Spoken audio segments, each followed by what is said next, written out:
Bonjour, on va essayer de continuer, si vous voulez, un peu de chemin ensemble.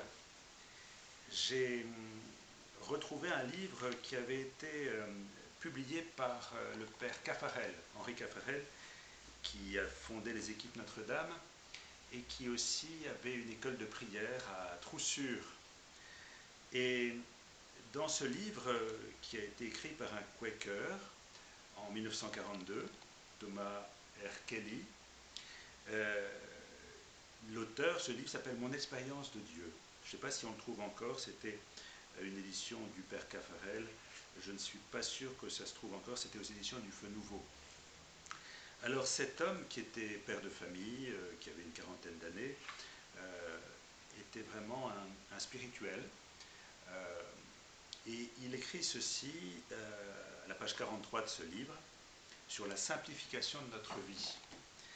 Si notre vie est compliquée, affirmons-nous, c'est que le monde où nous vivons est compliqué, avec son rythme de plus en plus rapide, qui nous procure plus de sensations en une heure que n'en éprouvaient nos grands-parents en toute une journée.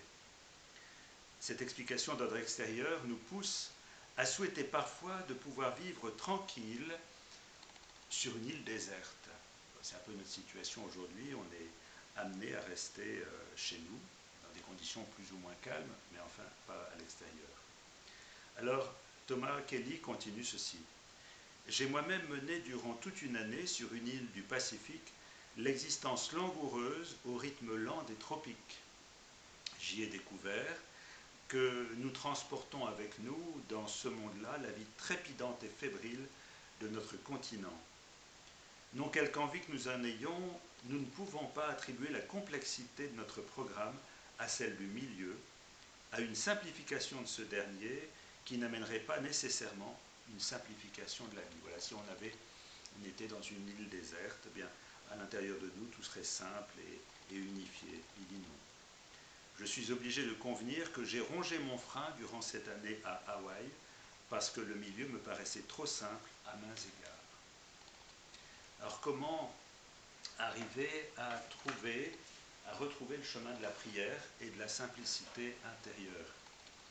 Ce matin, dans l'office de tierce, c'est l'office du début de matinée, après les laudes, il y a ce verset d'Ézéchiel au chapitre 18, verset 31. Ézéchiel 18, 31. Faites-vous un cœur nouveau et un esprit nouveau. Alors comment faire pour se faire un cœur nouveau, un esprit nouveau? C'est-à-dire, comment faire pour rentrer dans une autre manière d'être?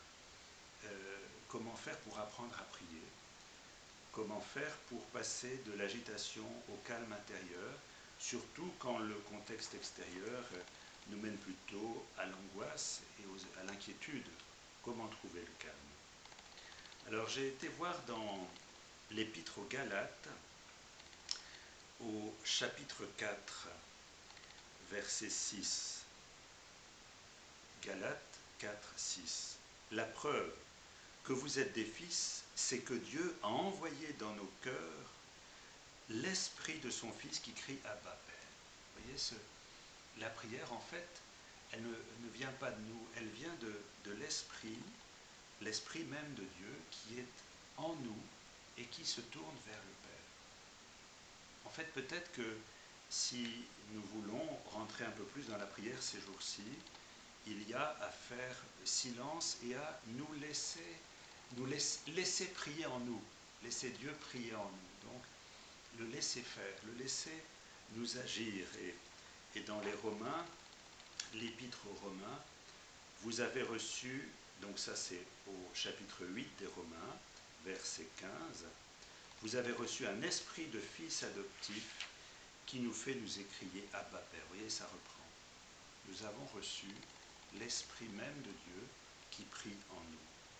Ce qui nous revient de faire, peut-être, c'est accepter dans ce silence de passer de l'agitation extérieure au plus profond, là où Dieu vit, et à rentrer dans ce souffle nouveau.